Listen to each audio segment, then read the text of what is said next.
नमस्कार, मैं हूं बिलाल मलिक और आप देख रहे हैं मेरे साथ लोकमंच। आज उत्तर प्रदेश में 7 सीटों पर जो चुनाव हुआ था, आज नतीजे आ रहे हैं। आपको बता दें कि उपचुनाव के नतीजे आज आ रहे हैं उत्तर प्रदेश में, और साथ ही आपको बता दें कि बिहार में विधानसभा का जो चुनाव हुआ, बिहार में भी आज नतीजे आ रहे हैं। और आपको बता दें कि एनडीए और महागठबंधन जीत के दावे कर रहा है, लेकिन अब देखना होगा कि जिस तरह से आंकड़े ऊपर नीचे हो रहे हैं, और देखना यह होगा कि आखिरकार पूर्ण बहुमत की सरकार बनाने में कौन कामयाब होता है। बिहार में क्या वाकई में नीतीश एक बार फिर से वापसी करेंगे, या फिर तेजस्वी का यहां पर इतिहास रचने का काम जिस तरह से देखा गया चुनाव प्रचार के दौरान, वो लगातार हमें यहां पर देखने को मिलेगा।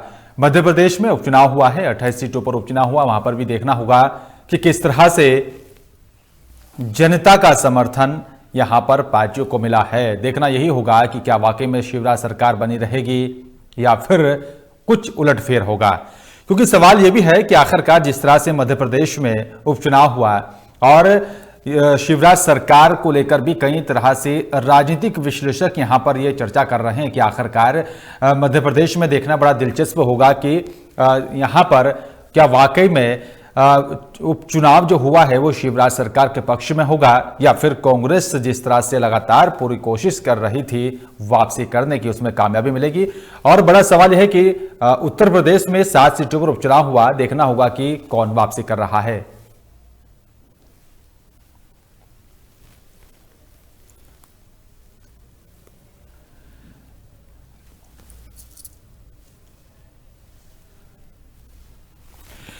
तो अब देखना यही होगा कि आखिरकार किसका होगा राज तिलक। बड़ा अहम सवाल है।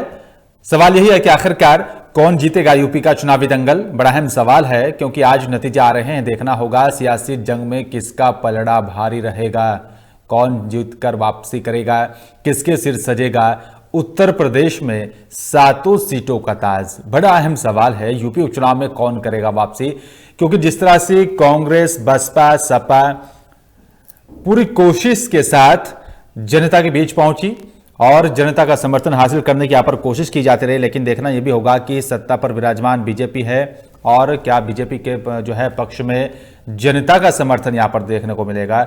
आज नतीजे आ रहे हैं और देखना होगा कि आखिरकार किस पार्टी को जनता का समर्थन मिल रहा है। और साथ ही आपको बता दें कि उत्तर प्रदेश में जो ये यहाँ पर उपचुनाव हुआ था, जिसका आज नतीजे आ रहे हैं, दावा ये किया जा रहा है कि आने वाला जो विधानसभा का चुनाव है उसका रास्ता इस उपचुनाव से होकर गुजर रहा है, क्योंकि 7 सीटों पर जो उपचुनाव हुआ है बड़ा अहम है। क्योंकि देखना यह भी होगा कि आखिरकार अगर बीजेपी वापसी करती है सभी 7 सीटों पर, तो आने वाला जो विधानसभा का चुनाव है उसमें क्या कुछ रूपरेखा होगी। अगर सपा वापसी करती है तो आने वाले विधानसभा के चुनाव में उसका क्या कुछ असर होगा। और दूसरी तरफ अगर बात यहां पर कांग्रेस की जाए, तो कांग्रेस का वर्चस्व जो है उत्तर प्रदेश के अंदर वो कम होता हुआ जा रहा है, लेकिन इस बार पूरी कोशिश उपचुनाव में जीत हासिल करने की कांग्रेस की तरफ से की गई। बसपा ने भी पूरे दमखम के साथ जनता के बीच पहुंची, लेकिन देखना होगा आज जो सभी 7 सीटों पर जो नतीजे आ रहे हैं वो किसके पक्ष में होंगे, जनता का समर्थन किस पार्टी को मिला है, वापसी कौन कर रहा है, यह बड़ा अहम सवाल है। लेकिन अगर बात बिहार की जाए तो बिहार में 243 सीटों पर जो है चुनाव हुआ है, और आप यहां पर देखना बड़ा दिलचस्प यह भी है कि जिस तरह से तेजस्वी यादव ने जनता के बीच पहुंचकर समर्थन हासिल किया,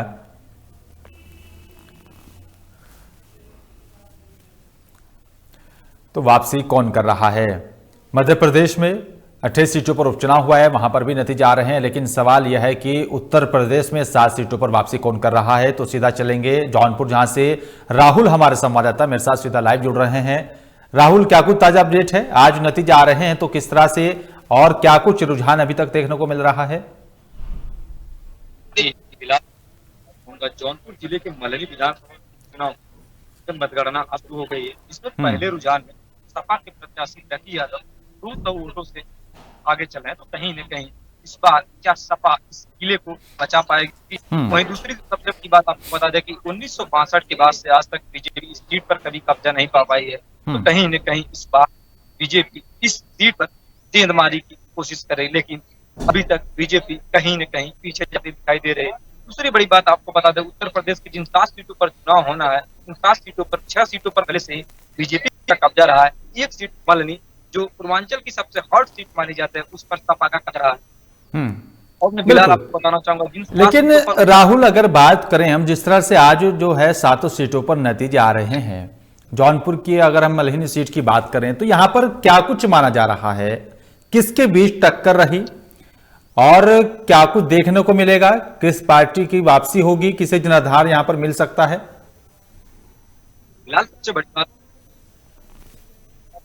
पहले ये रारी के नाम से जाना जाता था, तो बाहुबली नेता धनंजय सिंह हम्म। रहा करता था, लेकिन 2012 के प्रतिनिधि के बाद से इसे मलनी,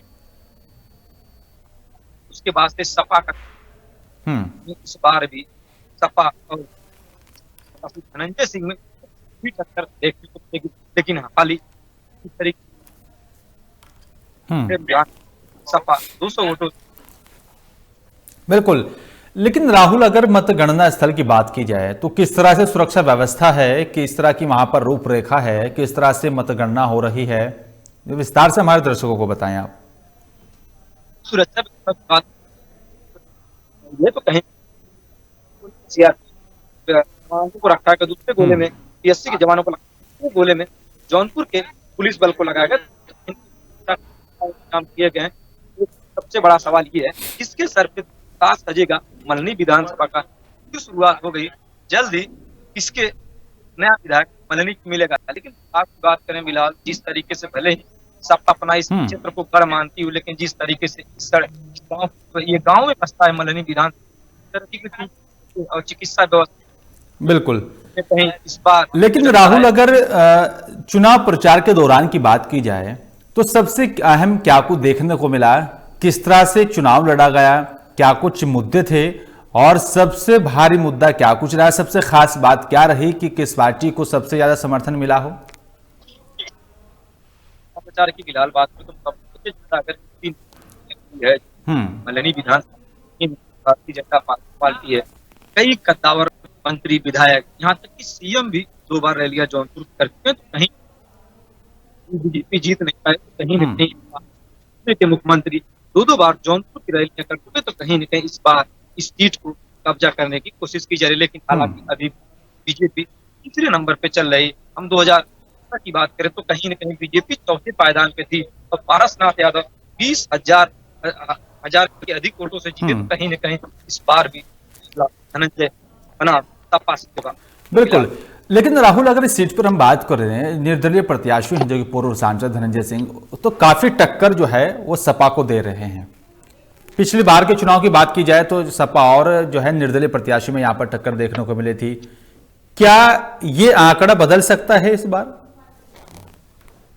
सबसे बड़ी महत्वपूर्ण बात यह है फिलहाल की पारसनाथ यादव मीनू मुलायम के नाम से जाने जाते हैं, लेकिन उनकी मौत के बाद ये लकी यादव कहीं मिल रहे हैं। अब नहीं है, हालांकि टक्कर की बात करें तो सबसे ज्यादा जिस तरीके से 2017 में टक्कर देखने को मिला था मंत्री में, वही टक्कर 2000 में भी दिखाई दे रहा है। एक तरफ जहां 2017 में निर्दल प्रत्याशी धनंजय सिंह की चुनाव लड़ा था, लेकिन इस बार धनंजय सिंह खुद मैदान में ताल ठोक रहे हैं, कहीं न कहीं बिल्कुल राहुल, और देखना होगा कि आखिरकार समर्थन यहां पर किस पार्टी को मिलेगा, किस उम्मीदवार पर जनता ने भरोसा यहां पर जताएगा। शुक्रिया आपका मेरे साथ जुड़ने के लिए और तमाम जानकारी साझा करने के लिए। लेकिन जिस तरह से आज सभी 7 सीटों पर आज चुनाव के नतीजे आ रहे हैं उत्तर प्रदेश के अंदर, और साथ ही आपको बता दें कि बड़ा दिलचस्प यह भी देखना होगा कि सभी सीटों पर वापसी कौन कर रहा है। अगर बिहार की बात की जाए तो क्या वाकई में नीतीश वापसी करेंगे या फिर तेजस्वी का जादू चला है, या फिर जिस तरह से मध्य प्रदेश में 28 सीटों पर उपचुनाव हुआ वहां पर शिवराज सरकार को बहुमत मिलेगा, या फिर कांग्रेस वापसी कर रही है। क्योंकि आज का दिन जो है बड़ा अहम दिन है देश की राजनीति में, क्योंकि बड़ा अहम दिन इसलिए भी कहा जा रहा है कि 56 सीटों पर उपचुनाव हुआ और बिहार में 243 सीटों पर विधानसभा का चुनाव हुआ है। सरकार किसकी बनेगी, बिहार का बादशाह कौन होगा, यह बड़ा अहम सवाल है। क्योंकि लेकिन जिस तरह से एनडीए और गठबंधन का गठन हुआ बिहार के अंदर और पूरी कोशिश की गई जनता पर जो है अपना जादू चलाने की और जनता का समर्थन हासिल करने की, लेकिन वाकई में समर्थन किसे मिला है, बड़ा अहम सवाल। लेकिन साथ ही आपको बता दें कि जिस तरह से 56 सीटों पर उपचुनाव हुआ है और उत्तर प्रदेश में 7 सीटों पर और साथ ही बिहार में 243 सीटों पर, सबसे अहम दिन बिहार के लिए इसलिए भी माना जा रहा है क्योंकि कोरोना काल में सबसे बड़ा चुनाव बिहार में हुआ है और नीतीश वापसी करने को लेकर जो है बीजेपी और साथ ही कई ऐसे दल हैं जिनके साथ मिलकर चुनाव मैदान में उतरे और जनता से समर्थन हासिल करने की यहाँ पर कोशिश की गई। साथ ही आपको बता दें कि महागठबंधन में आरजेडी, कांग्रेस, वामपंथी दल सहित और भी छोटे मोटे दल हैं जो कि मिलकर यहाँ पर चुनाव मैदान में उतरे हैं। लेकिन अगर रुझानों की बात की जाए तो रुझान जो है देखने के लायक इसलिए भी हैं क्योंकि तेजस्वी यादव भी जिस तरह से चुनाव मैदान में उतरे थे उसका समर्थन मिलता हुआ नजर आ रहा है। लेकिन अगर नुकसान यहां पर जो है एनडीए को होगा क्योंकि जेडीयू, बीजेपी और हम वीआईपी कई ऐसे दल हैं, कई ऐसे संगठन हैं जो कि बिहार में चुनाव मिलकर लड़े हैं। और साथ ही आपको बता दें कि रामविलास पासवान की पार्टी इस बार जो है अलग हो गई थी एनडीए से और अपने दम पर चुनाव मैदान में उतरी। लेकिन देखना होगा कि आखिरकार यहाँ पर रामविलास पासवान की पार्टी को कितना समर्थन मिलेगा जनता का। लेकिन तेजस्वी यादव का जो है जिस तरह से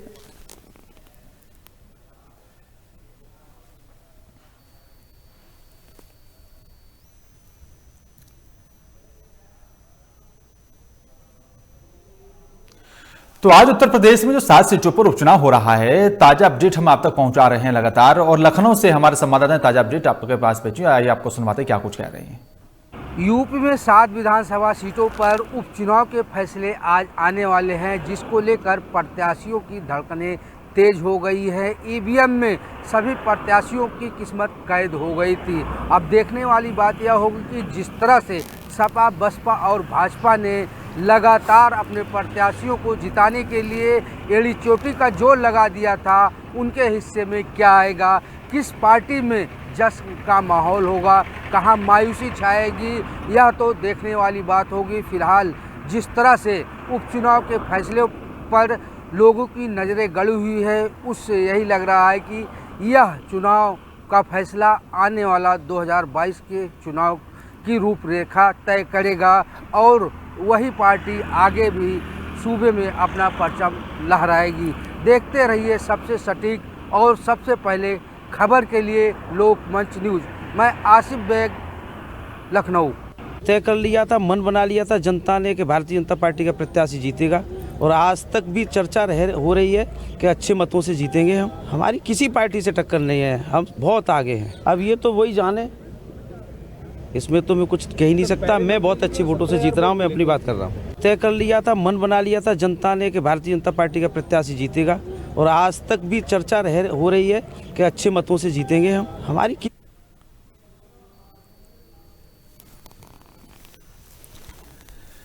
तो बिहार की सियासत के लिए भी एक बड़ा अहम दिन है आज, क्योंकि बिहार का नया मुख्यमंत्री कौन बनेगा, बिहार का जो है बादशाह कौन होगा, आज उसका भी परिणाम यहां पर आ रहे हैं। आपको बता दें कि बिहार में 243 सीटों पर चुनाव हुआ है।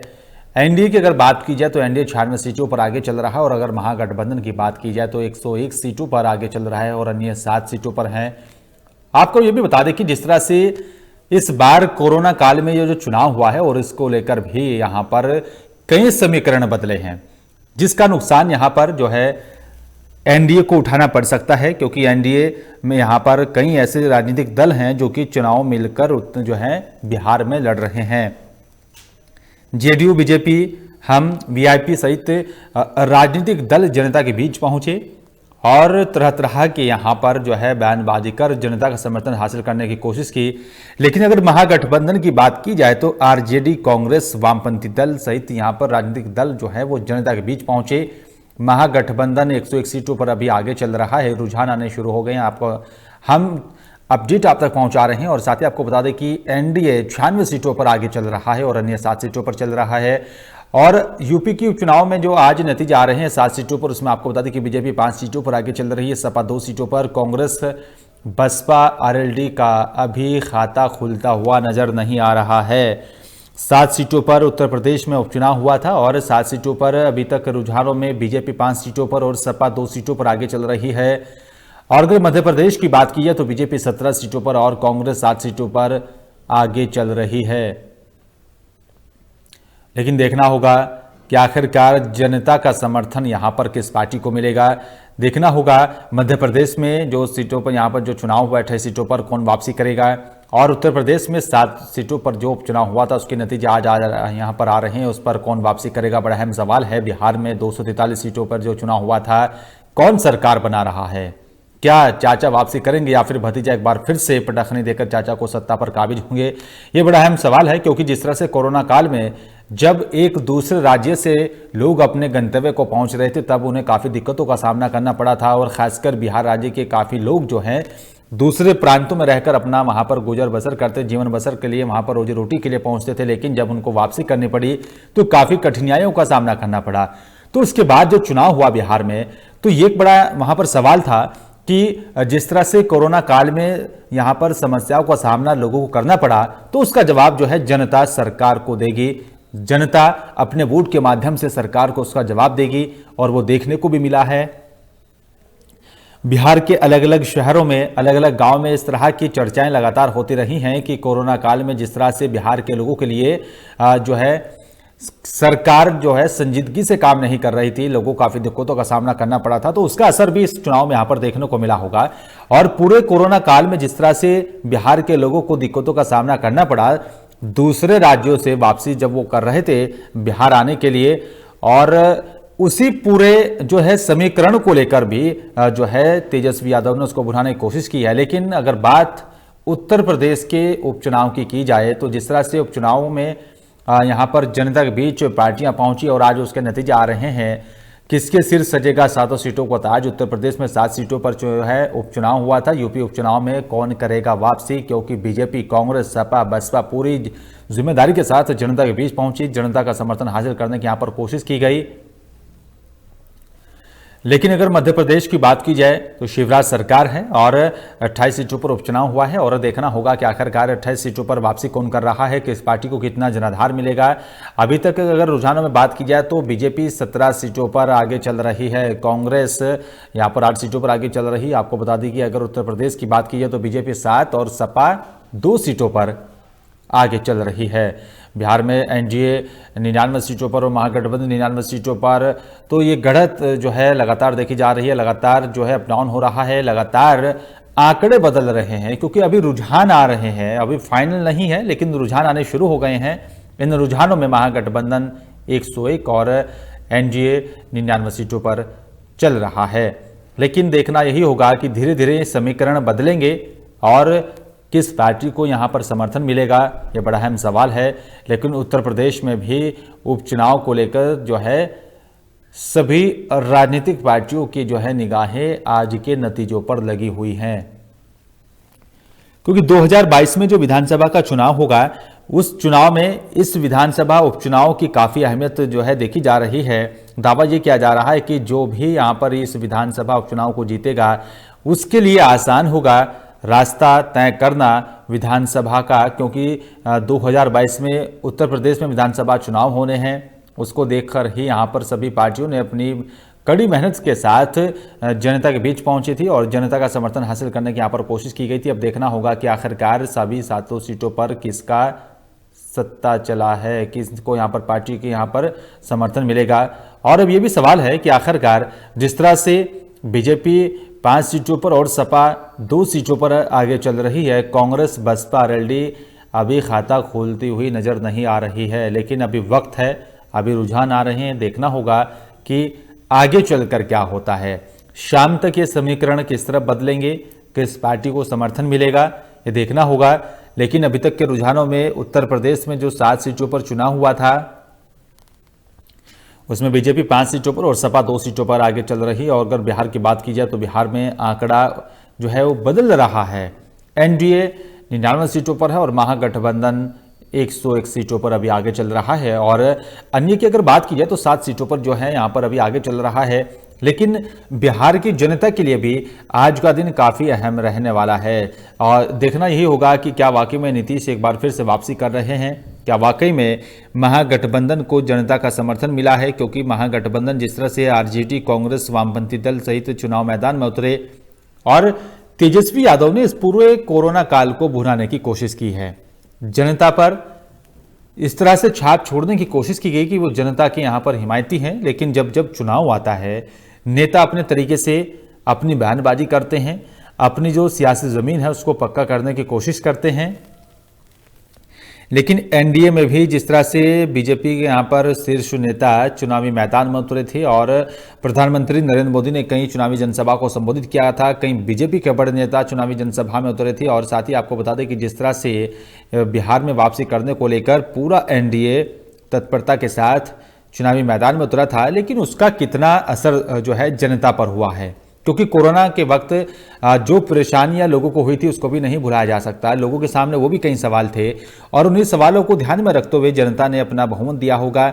लेकिन किस पार्टी को जनाधार मिलेगा, किस पार्टी की वापसी होगी सत्ता में, कौन वापसी करेगा, ये धीरे धीरे साफ होना शुरू हो जाएगा, क्योंकि अभी जो है वो रुझान आ रहे हैं और सभी सीटों पर रुझान अभी सामने नहीं आए। आपको बता दें कि बिहार में अभी 99 सीटों पर जो है एनडीए आगे चल रहा है और 101 सीट पर महागठबंधन और अन्य 7 सीटों पर अभी आगे चल रहा है।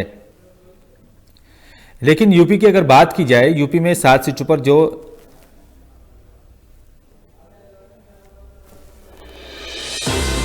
और इस बीच एक बड़ी खबर आप तक पहुंचा रहे हैं। टूंडला विधानसभा से प्रेमपाल सिंह धनकर बीजेपी प्रत्याशी को 5,669 सीट जो है मत से आगे चल रहे हैं। आपको बता दें कि बीजेपी की बढ़त बढ़ती हुई दिखाई दे रही है। सपा प्रत्याशी को 4,610 मत मिले हैं और आपको बता दें कि ये आंकड़ा है हम आप तक पहुंचा रहे। संजीव चक्र बसपा प्रत्याशी को 3,454 वोट मिले। लेकिन ये जिस तरह से तेजी से आंकड़ा बदल रहा है, बीजेपी के प्रेमपाल सिंह धनकर को आपको बता दें कि 1,069 वोट से वो आगे चल रहे हैं, बीजेपी प्रत्याशी आगे चल रहे हैं। और आपको बता दें कि जिस तरह से यहाँ पर ये आंकड़ा जो बदल रहा है और साथ ही आपको बता दें कि देखना होगा कि टूंडला विधानसभा सीट पर जो उपचुनाव हुआ था उसमें कौन वापसी करेगा। साथ ही आपको बता दें कि यहाँ पर जो आंकड़ा है वो करीब 1,000 वोट का आंकड़ा है। संजीव चौक बसपा प्रत्याशी को भी यहाँ पर 3,454 वोट मिले हैं और साथ ही आपको बता दें कि जिस तरह से बीजेपी प्रत्याशी आगे चल रहे हैं 1,069 वोट से वो आगे चल रहे हैं। लेकिन देखना होगा ये बढ़त क्या बरकरार बनी रहेगी, क्या वाकई में 1,069 वोट से जो है बीजेपी प्रत्याशी अपनी बढ़त को बनाने में कामयाब रहेंगे या फिर ये आंकड़ा बदल सकता है। लेकिन अभी तक के अगर रुझानों की बात की जाए तो यहाँ पर बीजेपी प्रत्याशी आगे चल रहे हैं, सपा और बसपा को झटका लगता हुआ नजर आ रहा है। आपको बता दें कि 1,069 वोट से यहाँ पर बीजेपी प्रत्याशी आगे, बसपा सपा प्रत्याशी पीछे चल रहे हैं। और देखना यही होगा कि आखिरकार जो ये बढ़त बनी है करीब 1,000 वोट की, ये बरकरार बनी रहेगी या फिर इसमें कुछ यहाँ पर अंतराल देखने को मिलेगा। क्या वाकई में जिस तरह से बीजेपी प्रत्याशी की बढ़त ये देखी जा रही है, ये बढ़त के साथ इसमें और इजाफा होगा, बसपा और सपा के प्रत्याशी को झटका लगेगा, क्योंकि ये रुझान है। अभी तक के रुझानों में बीजेपी प्रत्याशी आगे चल रहे हैं और साथ ही आपको बता दें कि सपा प्रत्याशी को अभी 4,610 वोट मिले हैं और बीजेपी प्रत्याशी आगे चल रहे हैं। और संजीव चौक हैं बसपा प्रत्याशी को 3,454 वोट मिले हैं, यानी का बसपा तीसरे नंबर पर और दूसरे नंबर पर सपा चल रही है और पहले नंबर पर बीजेपी प्रत्याशी हैं जो कि 1,069 वोट से आगे चल रहे हैं। अभी तक टूंडला सीट पर प्रेमपाल सिंह धनकर बीजेपी प्रत्याशी आगे चल रहे हैं। लेकिन देखना होगा बढ़त कब तक बनी रहती है, क्या इसी बढ़त के साथ जीत हासिल करेगी बीजेपी या फिर ये आंकड़ा बदलेगा। आपको बता दें कि टूंडला से बीजेपी प्रत्याशी आगे चल रहे हैं।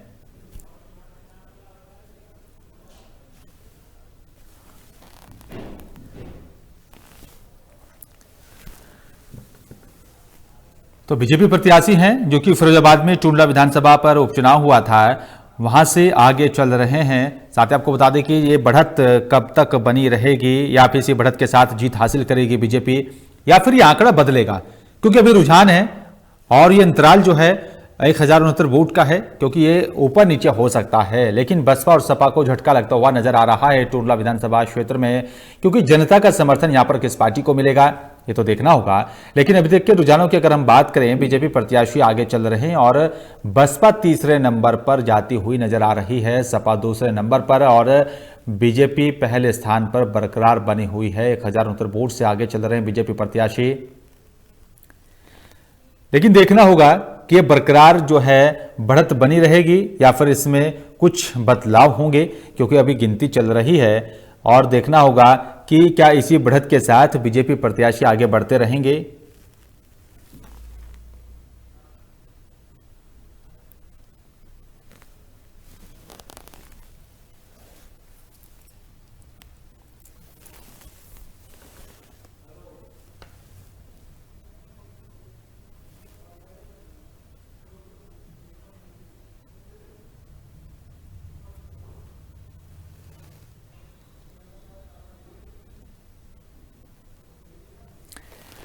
तो आपको बता दें कि ये बड़ा अहम सवाल है कि किसका होगा राज तिलक। जी हां, मध्य प्रदेश, उत्तर प्रदेश और बिहार सहित कई राज्यों में जो है, बिहार में विधानसभा का चुनाव हुआ है, जहां पर मुख्यमंत्री को लेकर अब ये कयास लगाए जा रहे हैं कि कौन वापसी करेगा। उत्तर प्रदेश, मध्य प्रदेश सहित कई राज्यों में उपचुनाव हुआ है, अब देखना होगा कौन वापसी कर रहा है। लेकिन यह बड़ा अहम सवाल है कि आखिरकार बिहार की राजनीति किस तरह से बदलेगी, बिहार में कौन सत्ता पर काबिज होगा। महागठबंधन, आरजेडी, कांग्रेस प्लस वामपंथी दल पूरी मशक्कत के साथ जनता के बीच पहुंचे थे, लेकिन एनडीए भी पूरी तैयारी के साथ, जेडीयू, बीजेपी, हम वीआईपी पूरी जो है तैयारी के साथ जनता के बीच पहुंचे, चुनावी जनसभा को संबोधित किया और जनता का समर्थन हासिल करने की यहां पर कोशिश की गई। लेकिन आपको बता दें कि जिस तरह से प्रधानमंत्री नरेंद्र मोदी जी ने भी कई चुनावी जनसभा को संबोधित किया बिहार में और जनता का समर्थन हासिल करने की यहां पर कोशिश की गई कि ताकि एनडीए को समर्थन मिल सके और एक बार फिर से वापसी हो।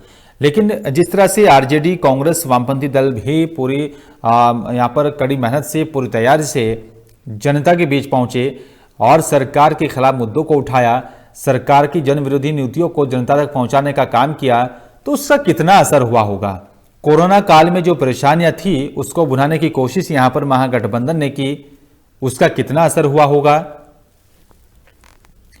तो ये आज पता चलेगा। क्योंकि आज जो है चुनाव के नतीजे आ रहे हैं, आज देखना होगा किस पार्टी को यहां पर समर्थन मिल रहा है। आज ये भी देखना होगा कि बिहार की राजनीति में क्या कुछ बदलाव होंगे, क्योंकि जिस तरह से प्रधानमंत्री नरेंद्र मोदी ने जब चुनावी जनसभा को संबोधित किया था तो जनता को विश्वास दिलाने की कोशिश की गई थी। नीतीश कुमार ने जब चुनावी जनसभा को संबोधित किया तो कई बड़े ऐलान किए गए थे और आने वाले कल क्या होगा बिहार का उसको भी विस्तार से बताया गया था। लेकिन अगर यहां पर महागठबंधन की बात की जाए, आरजेडी की बात की जाए, कांग्रेस वामपंथी दल की बात की जाए, तो तेजस्वी यादव भी हर तरीके से सरकार को घेरते हुए नजर आए हैं। यहां पर हर तरीके से कोशिश की गई है कि किस तरह से जो है जनता पर और किस तरह से जनता तक सरकार की जो जन विरोधी नीतियां हैं उसको पहुंचाया जाए, कोरोना काल में जो दिक्कतों का सामना करना पड़ा उसको कैसे पहुंचाया जाए और किस तरह से बिहार की सत्ता पर वापसी की जाए।